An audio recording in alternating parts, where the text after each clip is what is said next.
Olá, seja bem-vindo ao Arte e Investimento. Meu nome é Jorge Priori e hoje nós vamos conversar sobre a conservação e restauração de molduras com a Zanetti Rodrigues, responsável pelo ateliê de restauração da Casa do Artesão de Brasília.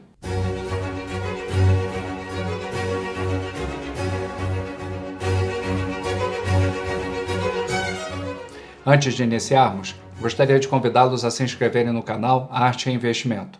Com relação à entrevista, os temas e os respectivos tempos estarão relacionados na descrição do vídeo. Zanetti, seja bem-vinda ao Arte e Investimento. Obrigada, eu agradeço imensamente o convite de estar podendo vir falar sobre conservação e restauro de molduras. Zanetti, qual a importância da moldura para uma pintura? Então, a moldura, ela decora, ela completa. O papel mais importante da moldura é proteger o que está sendo enquadrado. Ela protege do impacto, todo o impacto de transporte, de movimento desse objeto, quem segura é a moldura. Ela pode vir enquadrando tela ou papéis, gravura ou aquarela, têxteis, tapeçaria, bordado, uma fotografia, um espelho. Quem protege na hora do manuseio, na hora de um transporte, é a moldura. Uma moldura pode ser dispensada? Olha, hoje as obras contemporâneas, elas estão livres da moldura. O artista, ele tá optando por painéis e tá pintando aquela lateral ali da obra para dispensar a moldura. Mas na pergunta que eu respondi anteriormente, eu digo da importância da moldura, porque toda essa proteção para o objeto que está sendo enquadrado para a tela, vamos falar da tela, quem protege é a moldura. Eu acho que é fundamental a moldura no caso de pintura de cavalete, que são as telas, e papéis principalmente. Zanetti, por mais que as molduras sejam importantes, você acha que elas recebem a devida atenção? Olha, a moldura, ela não é a protagonista da obra. Ela protege e ela está muito mais vulnerável, né, a esse manuseio. Então, ela tende a ficar mais prejudicada. Mas se não fosse a moldura, quem estaria com patologias, vamos dizer assim, seria exatamente o que está sendo enquadrado, seria a obra. Eu acho que elas não que elas não estejam bem assistidas, mas eu acho que a atenção maior está dentro da moldura e a moldura acaba ficando em segundo plano por não ser a protagonista. Zanetti, uma moldura pode ser tão valiosa quanto uma pintura? Pode sim. A gente tem aí a assinatura do Kaminagai, que era de Hiroshima, e ele tinha um trabalho de pintor, desenhista e moldureiro. Trabalhou no Japão, na França, no Brasil, e as molduras assinadas são tão valiosas quanto a obra de pintura e de desenho dele. Tem molduras que são tão valiosas quanto o que está sendo enquadrado. Zanetti, no que as molduras antigas diferem das molduras contemporâneas? Eu acho que é principalmente o material, né? Porque as antigas, elas são basicamente de madeira. E as contemporâneas têm uma infinidade de materiais.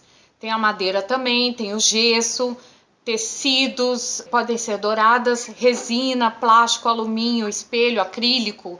Tem muitos tipos de material que fazem hoje a moldura, o mercado de moldura. Uma moldura antiga pode ser substituída por uma moldura contemporânea? A moldura, ela vem para completar a obra. Ela é em função do que está sendo enquadrado, independente do que está na parede, do sofá ou do tapete. Por que é que a gente vai trocar? Se ela está em função daquela obra, entendeu? Não em função de um espaço novo, de uma moda. sabe? Eu acho que não deveria. Eu ainda sou mais dessa coisa mais clássica, assim. A Zanetti, em geral, as molduras antigas são feitas de madeira. Quais são os problemas que impactam nesse tipo de moldura e como eles podem ser tratados? Olha, que as molduras antigas, elas são bem rebuscadas, né? Tem todos aqueles apliques em gesso, tem ornatos, pastíglio, que é exatamente todos aqueles trabalhados assim, folha de ouro. As patologias, elas podem ser o desprendimento, essa cola que liga esses apliques à base pode ficar fragilizada, pode perder a cola e daí a gente trata com fixação. A perda de partes, essas volutas todas podem se perder, aí o tratamento são próteses com materiais adequados e o bioataque é com xilófagos que a gente conhece por cupins, que são devastadores, né? Eles acabam com tudo, eles comem tudo. Esse tipo de tratamento é feito por envenenamento ou anóxia. Então, são procedimentos, todos eles são procedimentos que são da prática de restauração. A Zanetti, uma moldura pode ser limpa? Uma moldura ela deve ser higienizada. Mas o que acontece? Esse tipo de trabalho, as molduras mais antigas, elas estão mais sujas. Então, essa sujidade pode vir com fungo, com excremento de inseto. Além da sujidade, a poeira, né?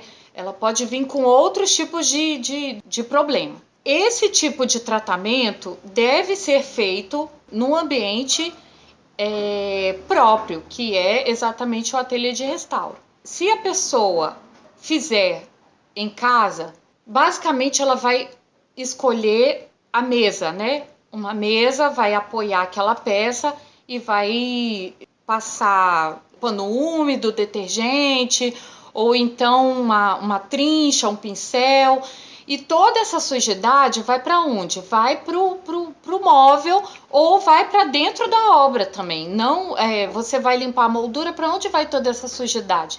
Para dentro do objeto enquadrado ou para sua mesa, que mais tarde você vai se sentar para poder jantar com seus familiares. Então, eu acho que uma higienização, um trabalho de limpeza, vamos dizer assim, que a gente chama de higienização, todo esse trabalho deve ser no ambiente com materiais apropriados e no ambiente voltado para esse tipo de trabalho que é um ateliê de restauro. Zanetti, só uma dúvida. Um algodão úmido pode ser usado? Então, eu desaconselho. Se a peça tiver com desprendimento, vamos dizer assim, eu tenho uma aqui, eu vou vestir minhas luvas, eu tenho uma aqui que ela tá um pouquinho prejudicada, ela não tá com desprendimento, o que tinha de cair ou de perder, ela perdeu, o resto tá bem fixado, mas mesmo assim, olha, vendo? Ó, ela tem todo esse desprendimento aqui, ó, atrás, como é que tá? São dois tipos de material. A moldura é um material, o vidro é outro material, dois não mais, né? O vidro é outro material, o papel que tá embaixo já é outro tipo de material, então tudo isso é separado e é tratado de forma diferente.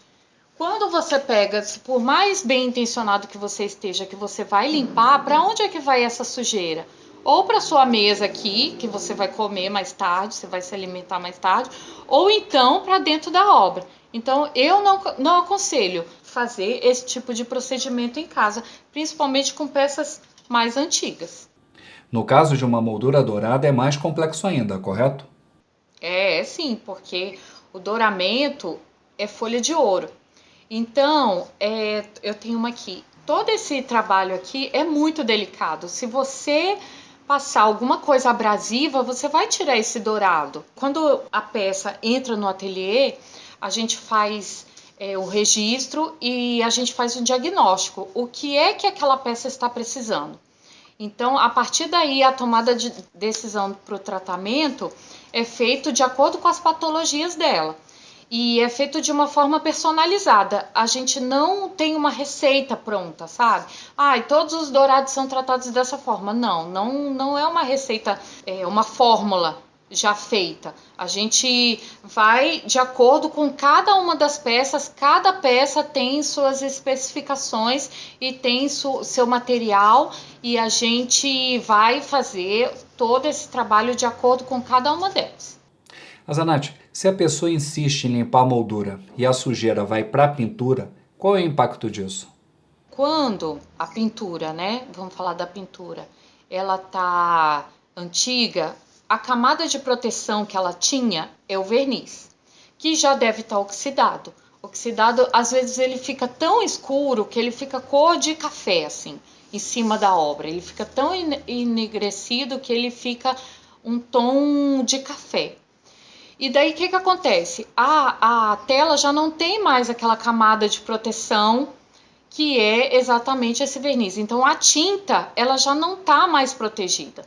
Aí o que acontece? Quando você faz essa varredura, que você pode inclusive desprender, se essa moldura tiver com desprendimento de material, você pode desprender e perder todo esse material que a restauração tem que fixar antes de fazer qualquer outro procedimento em cima.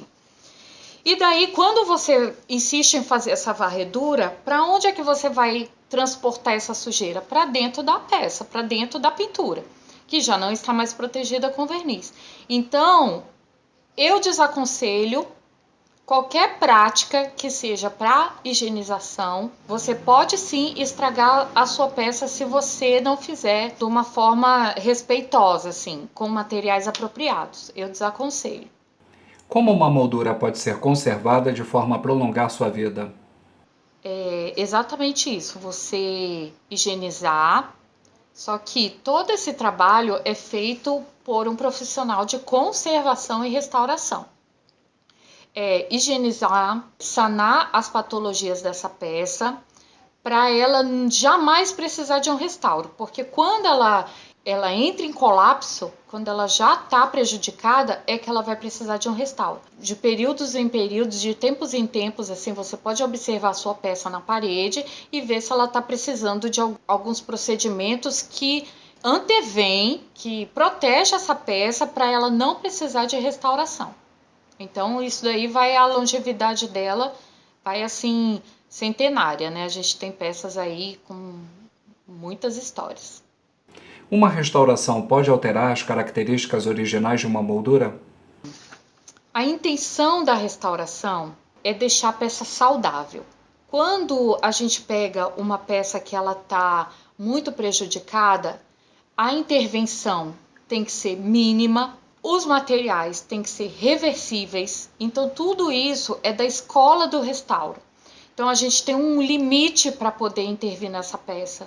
Outro dia eu estava falando num grupo que as pessoas colocam assim: foi restaurado por mim. E a peça está toda arrepintada. A intervenção dela é 100%. Então, essa não é a intenção do restauro, deixar a peça nova. Quando você tem uma peça que tem a sua história, que tem a sua idade, que está cheia de marcas, por que é que a gente vai apagar tudo isso? Você não tem o direito de apagar tudo isso.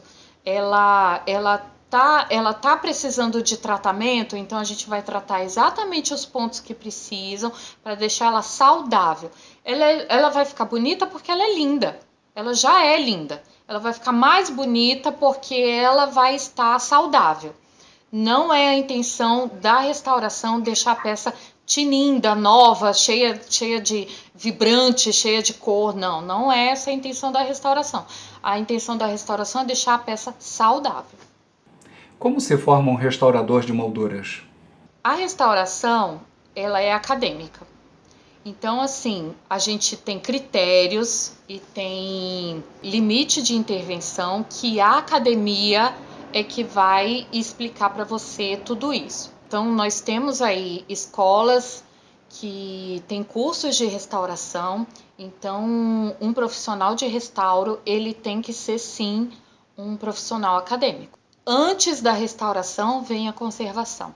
Então você é um conservador, restaurador. Você cuida da peça para ela jamais entrar em colapso e não precisar de um restauro.